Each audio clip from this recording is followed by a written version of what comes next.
Hi, welcome. I'm here with Rachel Gray, a writer. Her book Defiance came out this past August. So, welcome, Rachel. Thank you. I'm glad to be here. So, I'm gonna go into your background a little bit. So, how did you first get into writing, basically? Um, Honestly, as a kid, like I didn't have a lot of friends, and so I just used creative writing as an outlet. I think probably as early as the age of maybe 10. Like I just really enjoyed it. It felt like my safe space. Like whenever I was mad at my mom or something, or my dad for like, I don't know, like grounding me or something, like I would write in my diary, but I would like make it poetic. And somehow like that was just really healing for me. Um, Makes and so sense. yeah, stuff like that. Escape. Yeah. Yeah. Yeah. So that's kind of how I got into it. And then I eventually took more creative writing classes. Um, More so I think like I took one in I think middle school and then I took another one like in college or so, and that was really great. Just because I was really able to use it as an outlet, just because college was also really tough for me. Um, and I think I realized like it was a huge passion of mine just because I would get good grades on my writing. Um, Not necessarily like informative essays or anything like that, but just mainly creative writing. And so I think that's when I realized like maybe I'm good at this. Maybe I should do something with this, whether it's in like film or just like writing books. And so I think that's really um I don't know, like how I kind of got into that. But nothing, I guess, official. Like I didn't go to school for it per se. Like it was just an elective that I could have taken, so I took it.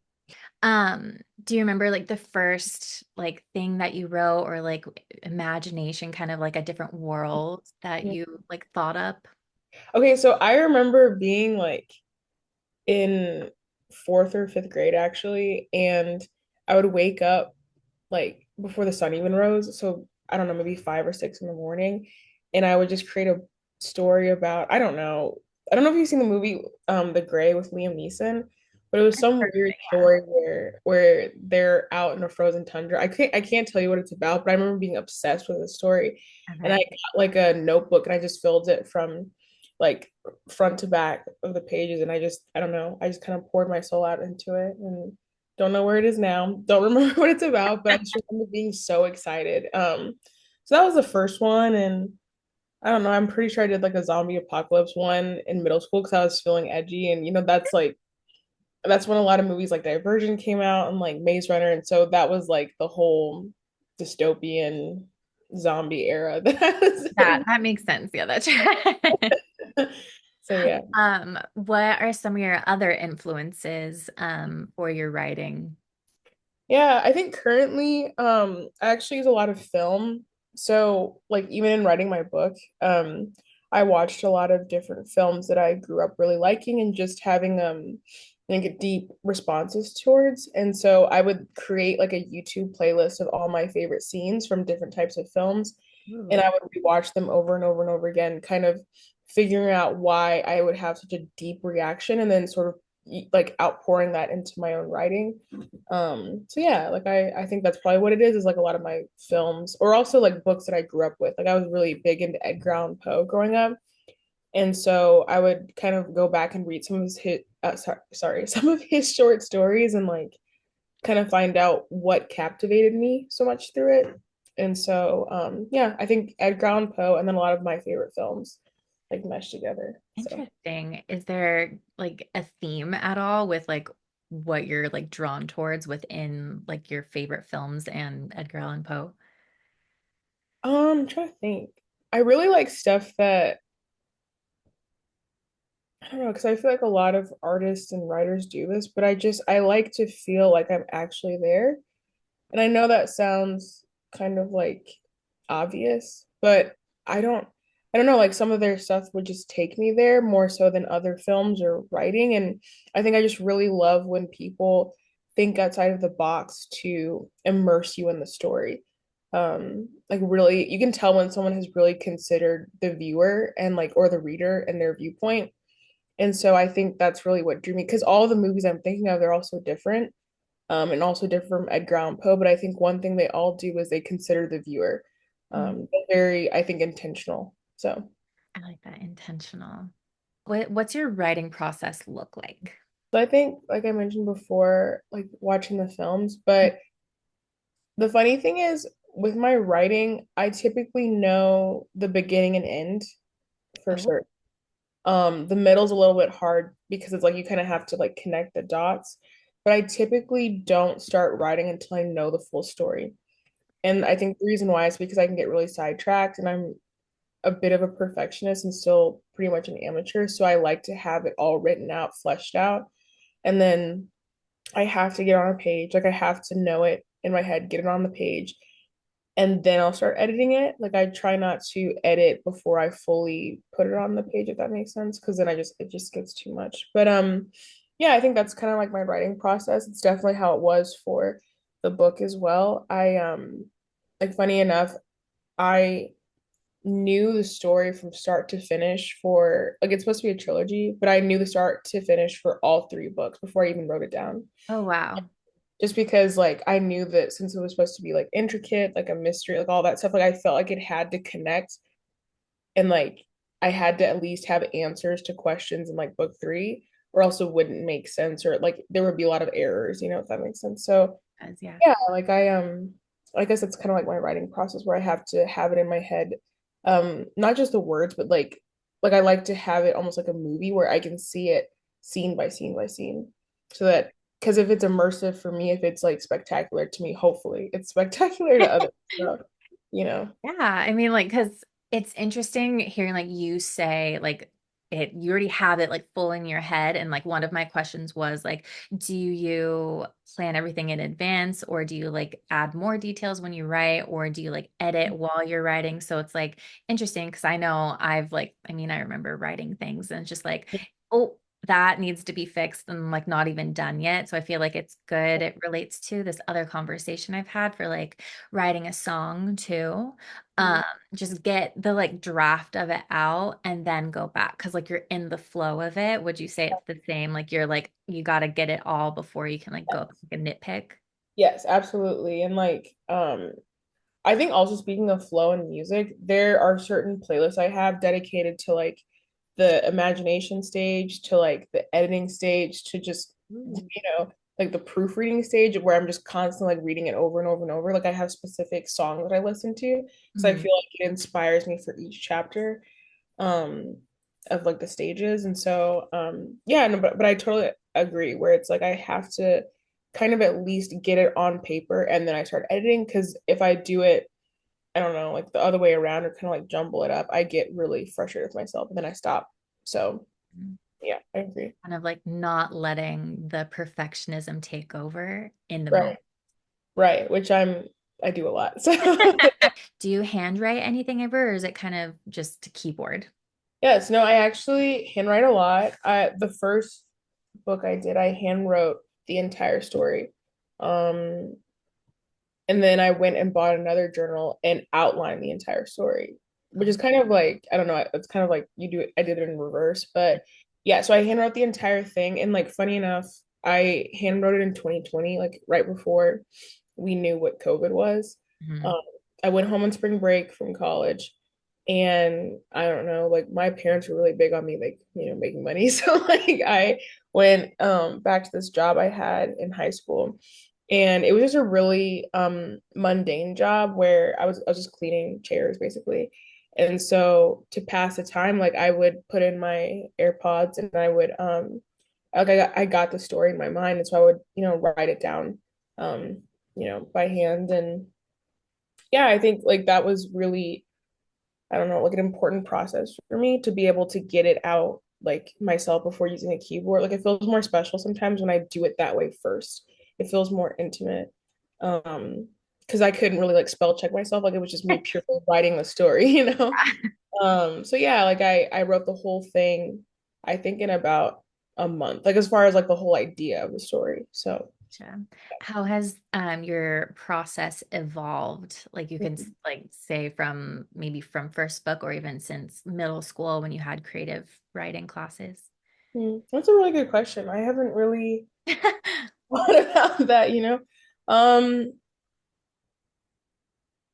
I think that I'm a little bit more forgiving of myself, um, because I think that I was so concerned at first and for a long time about novelty.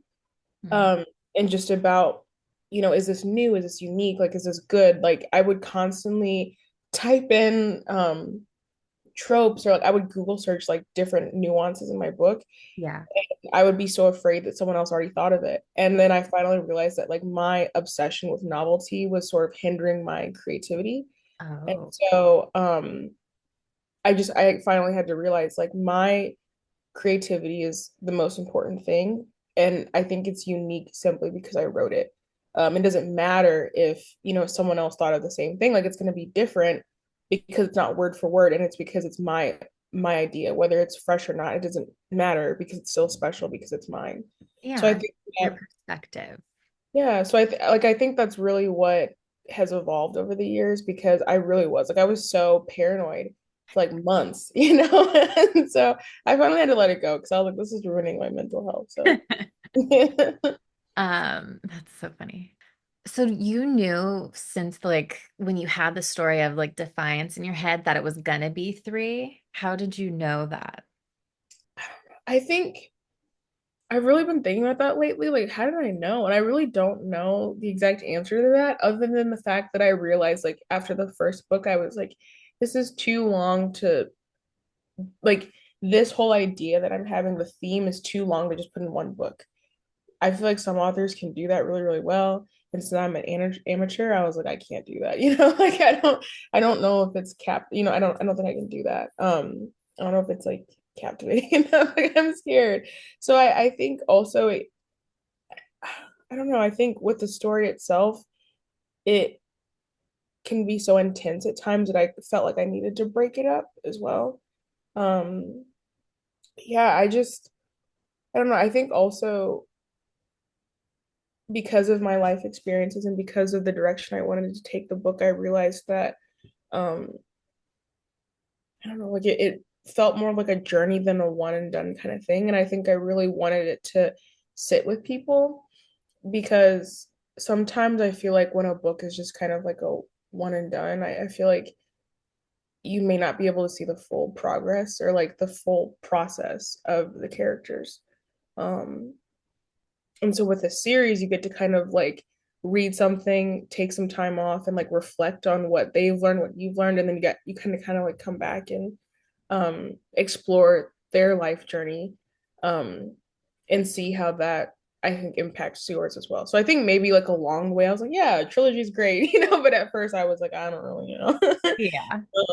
It was just an idea, I guess. But To give a little summary, can you like share the summary of the books, the first one that's out, and then maybe the entirety of the trilogy? sure. So trying to think how to say it without giving it away, but it starts with three new officers that have just graduated from their program. This takes place in an entirely different universe, not Earth at all, and they experience a hijacking like pretty early on in their like their first mission. And so as they're overcoming this hijacking, they start to realize that the things that they knew about um, the program that they're in, about their system, about their civilization is completely wrong. And so as they're in sort of like race against time to survive, they also have to confront the reality um, that they're in and sort of pick a side of who they want to believe, of who they want to be. And so there's a lot of different factors going on. There's life or death situations. There's like a little bit of romance. There's a lot of mystery, a lot of thriller pieces, horror pieces as well. I really wanted it to be a genre blend. And then as far as the entire trilogy overall, I think the overall theme kind of goes back to the first book of, who do you think you are? And is that person you believe that you are true? Like, is that really an accurate depiction of who you think you are? Because I don't really want to spoil it, but I think it really goes into this idea of, are you as good of a person as you say you are? Are you willing to um, do what you can for humanity, or are you okay with sort of allowing things to be just because it's not directly impacting you? Um, so yeah, like without giving it away, that's kind of I think the overall theme and summary of the trilogy. So What was it like trying to like blend multiple genres in one? funny enough, it was actually really fun and Yeah. pretty easy, at least for me, just because I think my brain has so many tabs open anyways that I was like, oh, this is great. Like I get to have Let me just like like full- overload myself and like let it all out. That's fun. literally, I was like, this is so fun because I mean, I just have so many ideas and I just wanted to piece it together. And um, I don't know, I wanted something I think for everyone because some people really like horror, some people really like mystery and adventure, and I know some people really like romance. So I was like, let me just throw that in.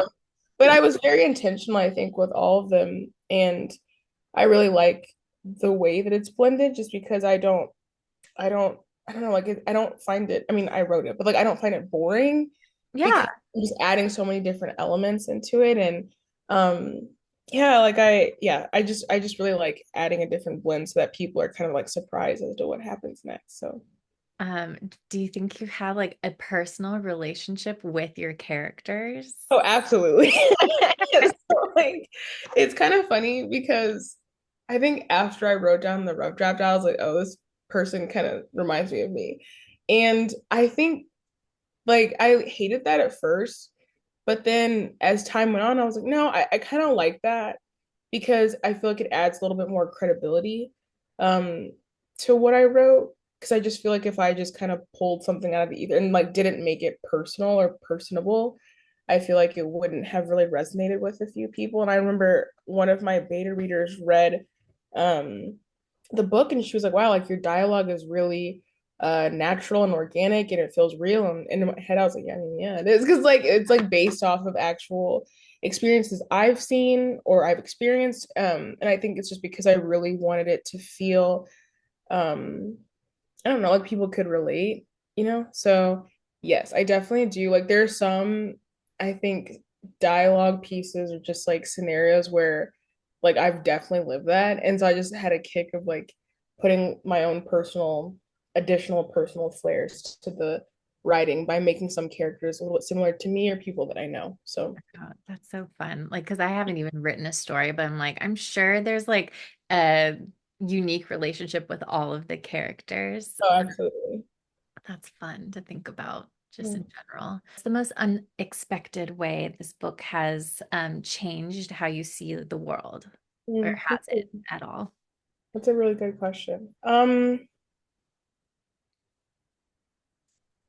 I think that so the main character, I think maybe subconsciously I kind of fashioned her mindset a little bit like mine as a 20-year-old, because that's when I first wrote it down.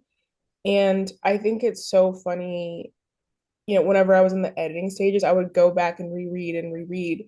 And, my editor would say things like, like that sounds a little bit too edgy. And I would read some things and I'd be like, wow, like you can tell a 20-year-old wrote this. Like now that it's been like 5 years later, I'm like, yeah, like you kind of see that, I was just a little bit not as mature. And so like, Yeah. I would kind of rewrite some things, but that was very special to me just because I kind of got to see myself grow up through the process of writing the story.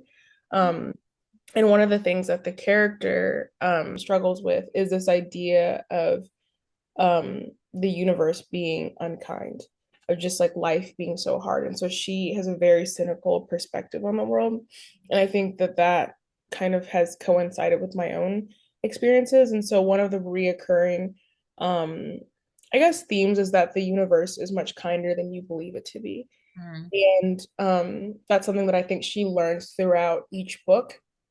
And so that's something that I feel like I added from my own growth, is that, as I'm maturing, as I'm growing older, one of the things that I really want to work on is just my idea of the world and, you know, maintaining this perseverance in the belief that people can be kind and there are people who are kind in the world. Like good things can happen to me, to those around me.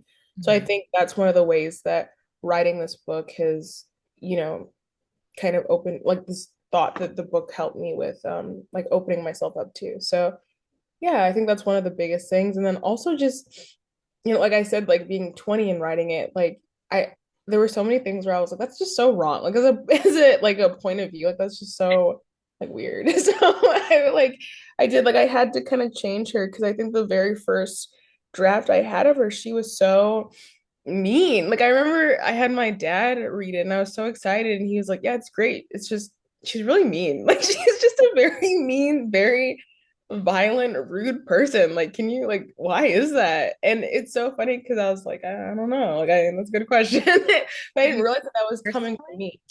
take it personally at all because it was kind of a reflection of you? Yes, actually I did. Because I was at this point, I think he read it when I was 22, 23. Mhm. And I did take it personally because I was like, what do you mean? She's fine. Like, Like, it's me. What do you mean? literally. And then I turned, like, I mean, I was on the cusp of turning 25. And then I felt like my lobe closing. And I was like, I was like, maybe he's right. Oh, right. Yeah, I was like, she's a little bit mean. So yeah. Um, you said earlier that I forget the word that you use now, but for like getting the book out, oh, your beta group, what's that? So I actually relied on a website that gives, I mean, like it's like people who are all different types of professionals. And Okay. so I relied on that group to, or that website to find beta readers. And so it's a really legit system, but you pay people to essentially like just read your book and give their thoughts and opinions about it. And that was incredibly difficult, but it was so necessary because I remember I remember for like being so nervous to do it and I was willing to put it out without having any professional editing or beta reading at all. And I'm so glad I didn't do that because like There. it needed a lot of going through. And that's how I found out that, my main character through the eyes of my readers was a little bit problematic because she was so cynical. But yeah, it's through like a website I think called Fiverr that I used. Oh, So okay. Oh, yeah.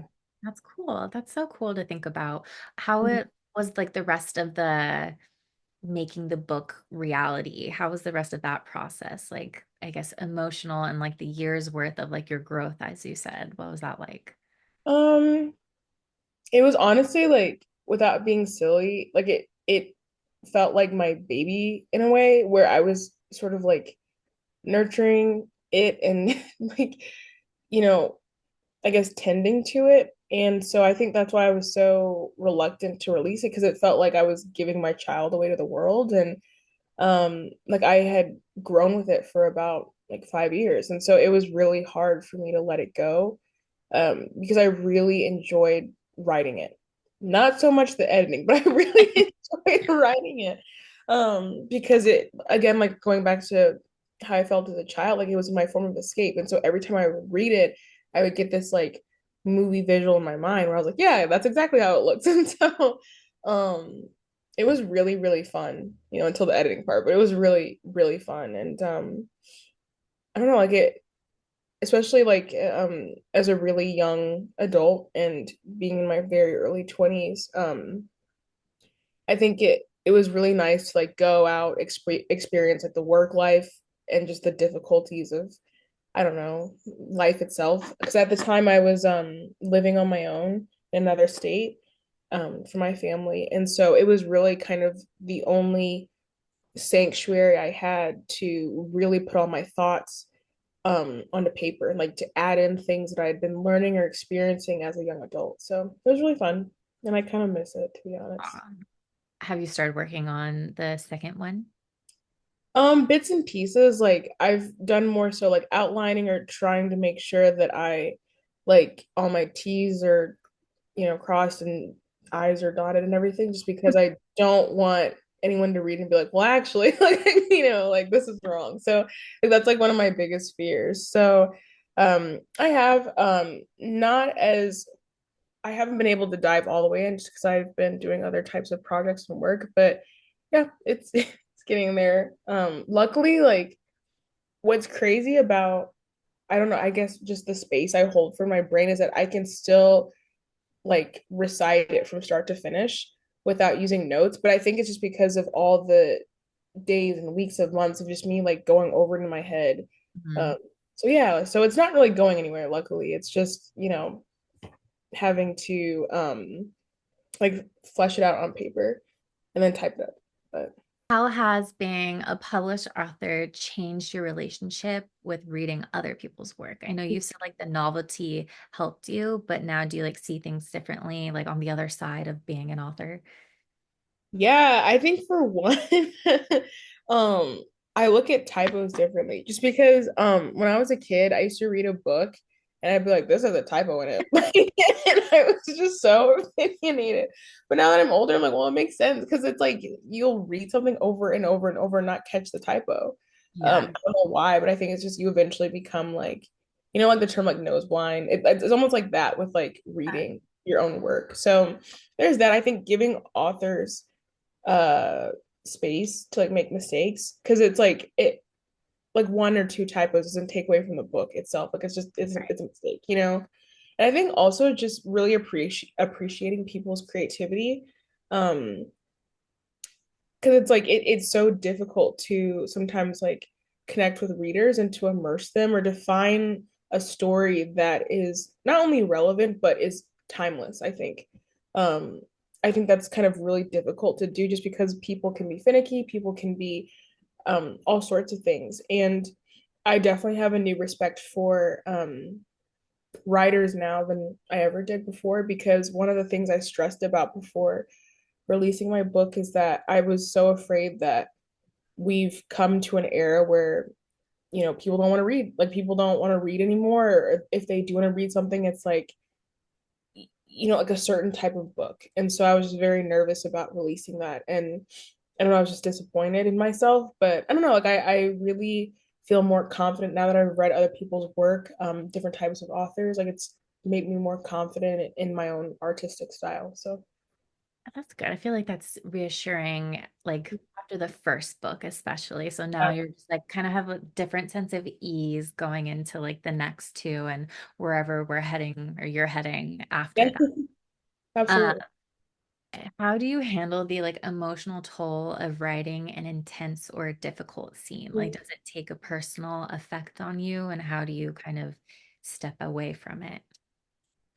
um yeah, like um I have a few very intense scenes in the first book, but more so in the second and third. But um there's a few in the first where I would just start crying because I'd be like, this is hurting me.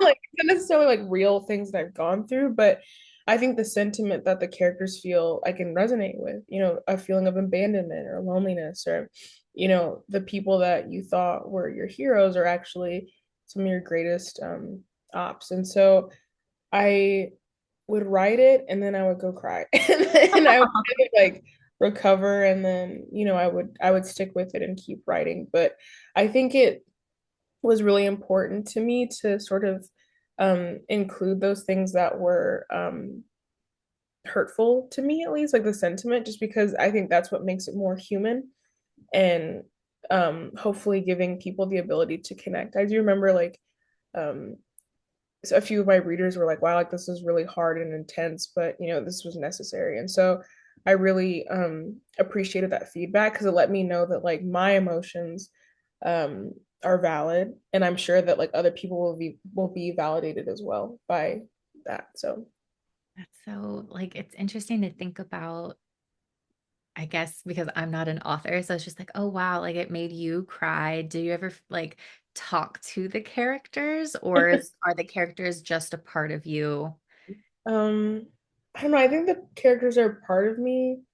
There were times where like, so whenever I was really trying to um like edit the story itself, I had to make sure to write down each character, like their enneagrams, like who they are, like as a person, and like what triggers them. Like I really had to get deep into the psychology of each character. um so I would like spend a lot of time with them like personally, um and sort of imagine them like from the ground up.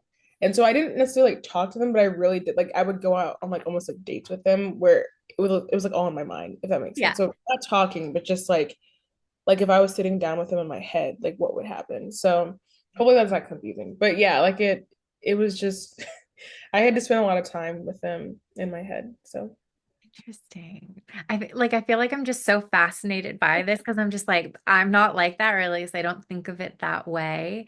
And so just as a viewer in your audience, it's interesting to like understand how like the creator of something like is intertwined with it all. Yeah, and like one of the things that really helped and something I provided for my readers is on Spotify, I created a playlist for each of them and their personality. So the playlist, um, like not only does it reflect them as a person, but it also um leaves Easter eggs of their character development throughout the story. Mm. Um, so yeah, like I needed that. I wanted that for my viewers just to fully understand them more. So Oh, Easter eggs. Are there any other Easter eggs in the story that maybe you want to like help people figure out? I don't know. mhm. Okay. Okay, I think I would use a lot of motifs like color. So the word red and the prologue is maybe a bit of an Easter egg. But I feel like it's kind of hard to decipher. And then I'm trying to think what else. Yeah, I mean, there's a couple that probably won't be revealed until maybe the second or third book, but um I think it like the maybe like the 10th or 11th chapter, there's a few in there. Okay. I won't necessarily say what, but yeah, the 10th and 11th chapter have a lot of Easter eggs for sure. Kind of backpedaling again to your like motifs. Did you take any influence on like how to create motifs or anything like that? Because I know in like high school we had the like why were the curtains blue type Right? like symbolism. Yeah, yeah, probably again Edgar Allan Poe. Um, and like I just kept drawing a lot of inspiration from films, but specifically I think Nolan films, so Christopher Nolan, he uses a lot of different motifs.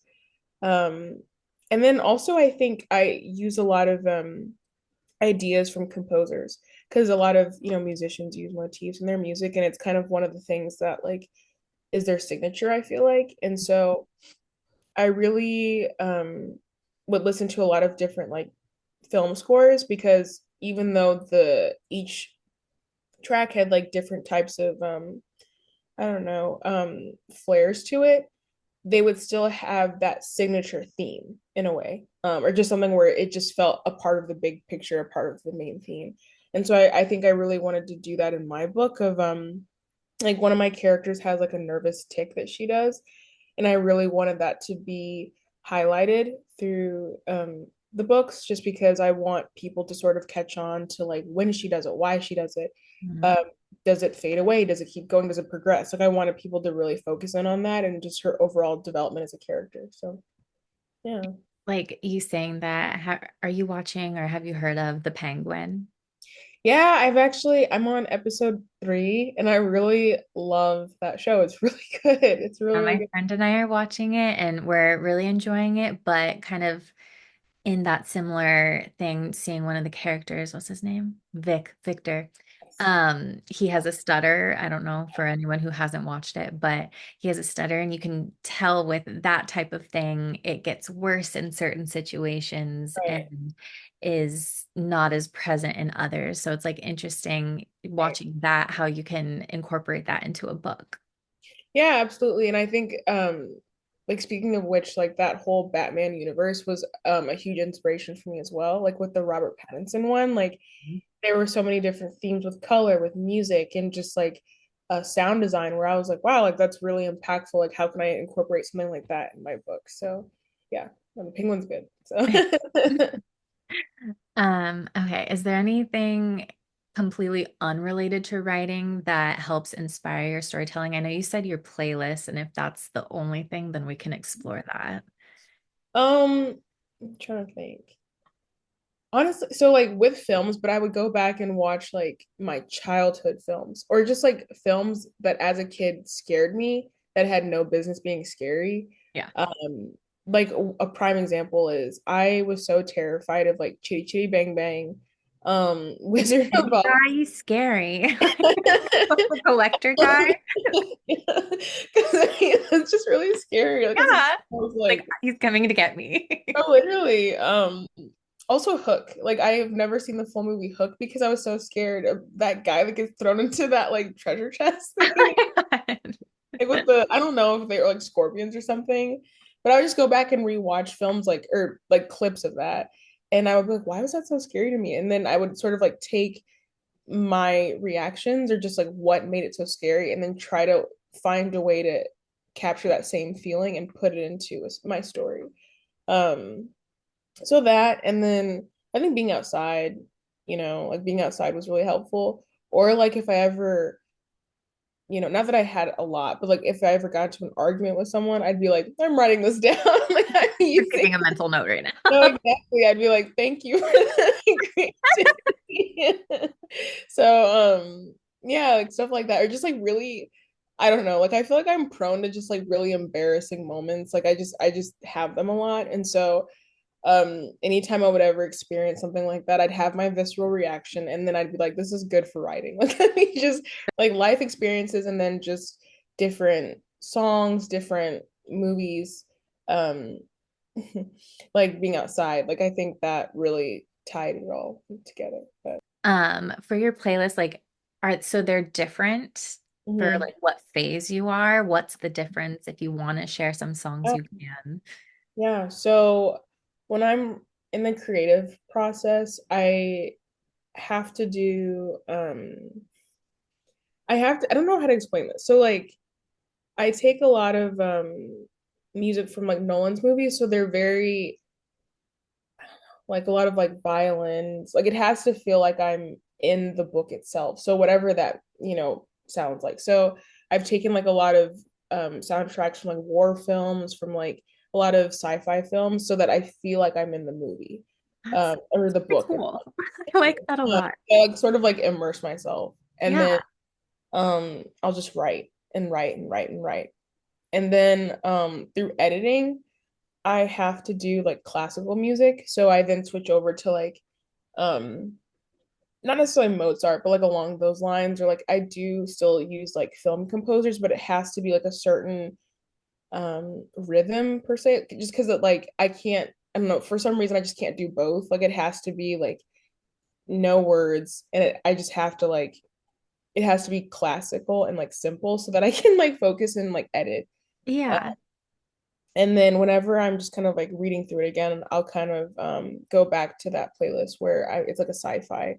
And then at like the final process, I did a lot of reading without music because I had to read it almost like through the reader's viewpoint because most people don't really like, I don't know, put my playlist in and do it that Yeah. way. Most people just read. And so um I would read it like that and I would be like, that doesn't hit the way I want it to. And so I at that point would like go back and change it. But yeah, so music, no music. So Interesting. Um, do you view like your writing as like a form of like processing like your own mental health? Because like kind of what you were saying earlier is like you'll like make a mental note of a moment, you have like your reaction, and then this kind of help you like work through it.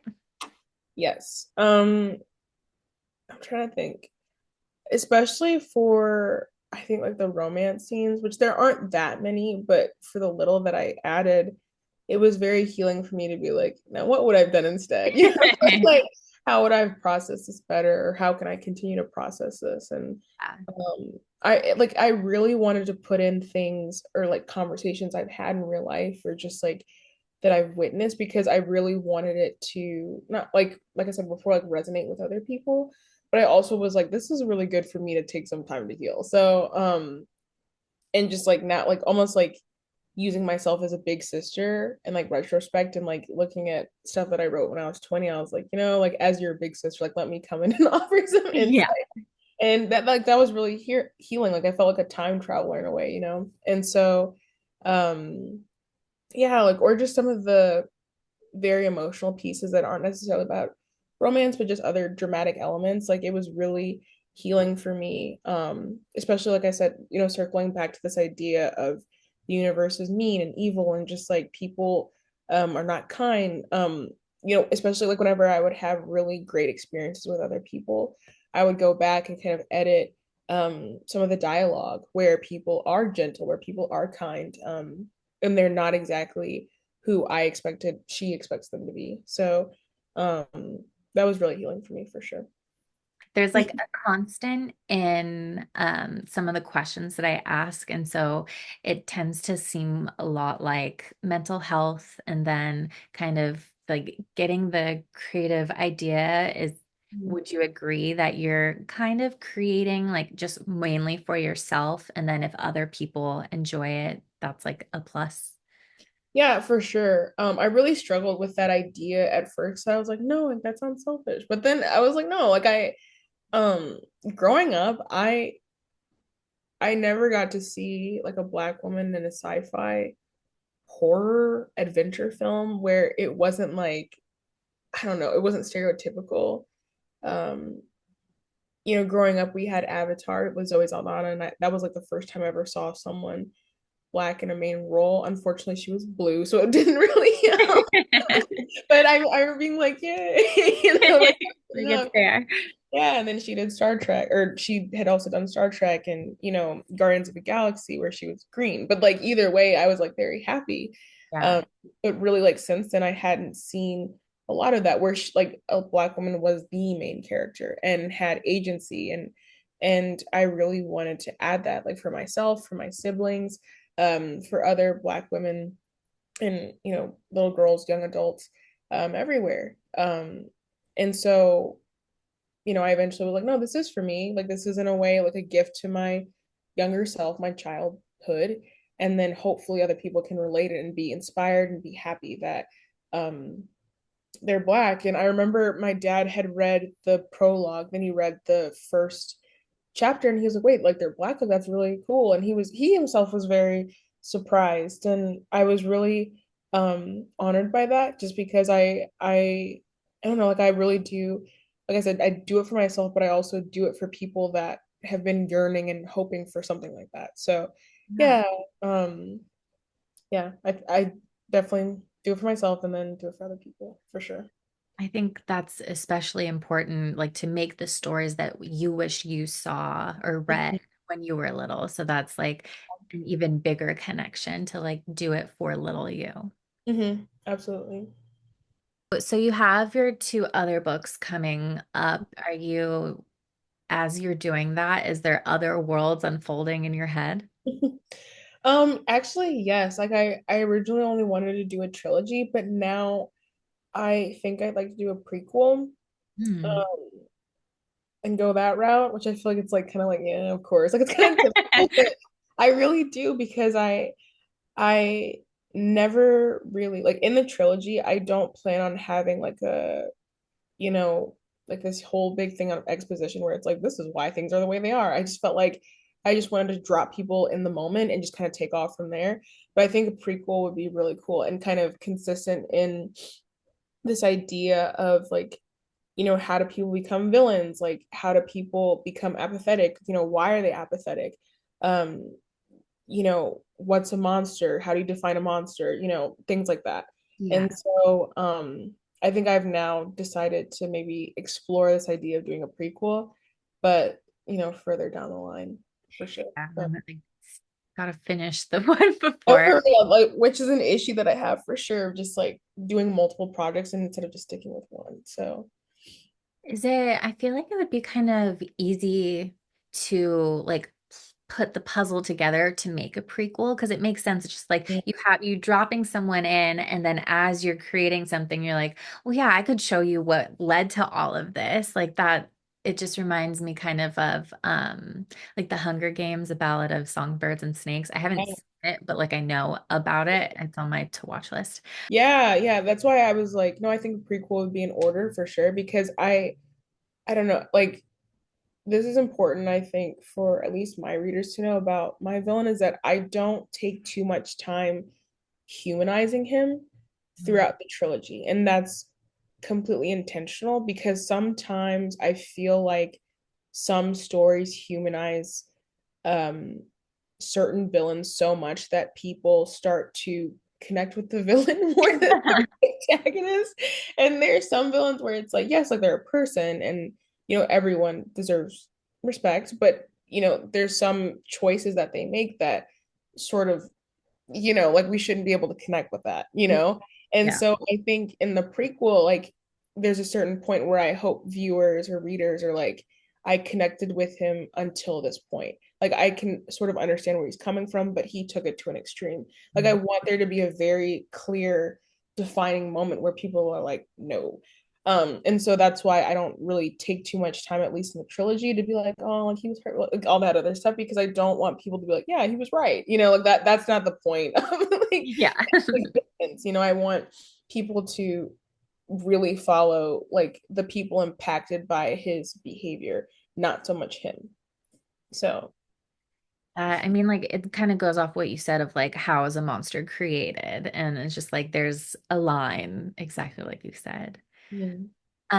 Okay. I mean, like it kind of goes off what you said of like how is a monster created, and it's just like there's a line exactly like you said. Yeah. Okay. So we're kind of towards the end now, but so you have this book. Where do you want to see like your future work? Like, do you want like a film adaptation? It's kind of like manifesting what you want. Oh, I would love a film adaptation. And it's funny because I'll watch certain films now that it's out. I'll be like, oh, I would love for them to play this person, or I would love to play this person. And I it's funny that you asked that because when I was first writing it and publishing it, like that was in the back of my mind, but not so much in the front because I was really careful not to craft a series where I was already filling people in for like a movie, if that makes sense. Yeah. Because I feel like, and I've heard this before in other like filmmaking podcasts, but like sometimes when you do that, you sort of play off of that actor's strengths, Mm. or instead of just kind of creating the story yourself. And so I didn't want to cheat in that way where I was like, yeah, like so and so needs to be in this. And so let me just craft it to the things that they say or do. Um, but now that I've finished it, I was recently watching the movie Alien Romulus, and I was like, wow, like these actors are amazing. And some of them I knew, some of them I didn't know, but I was like, this would be perfect. And, like I was, kind of putting that together. So yes, I would love that. I would love for someone to do an audiobook, Mm. um, like a really immersive one, kind of like what you're saying with Akatar. Like I would love for someone to do an immersive um story of it. So yeah. Really fun. I'm sure you'll get there. Thank That's you. I hope so. okay, so we're gonna end with this question. What would you tell someone who says, I could never write a book, but secretly dreams of trying?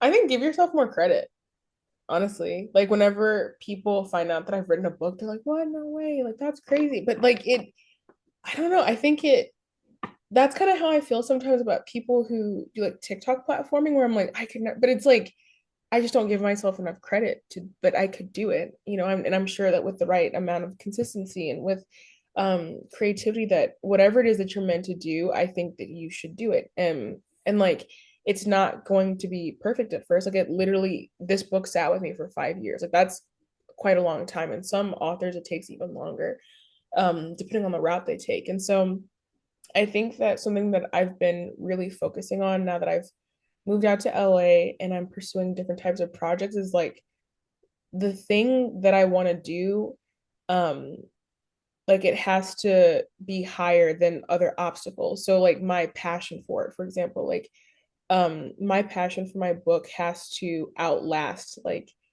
the hard times, the dark times, like times where I'm like, I missed the mark again, or like there were so many times where I would save a draft and it would just magically unsave. And so I would have to like go back and do it over again. But my passion for that thing has to be greater than anything else. And so like if you really, really want to do it, just do it and give yourself more credit. Like I think people don't realize like they're smarter than they want to believe, and they're more talented than they want to believe. So yeah, give yourself more credit for sure. Thank you for taking the time to share your story and your experience, and I can't wait for the rest of the trilogy to come out. Thank you. It's fun talking to you. Thank you.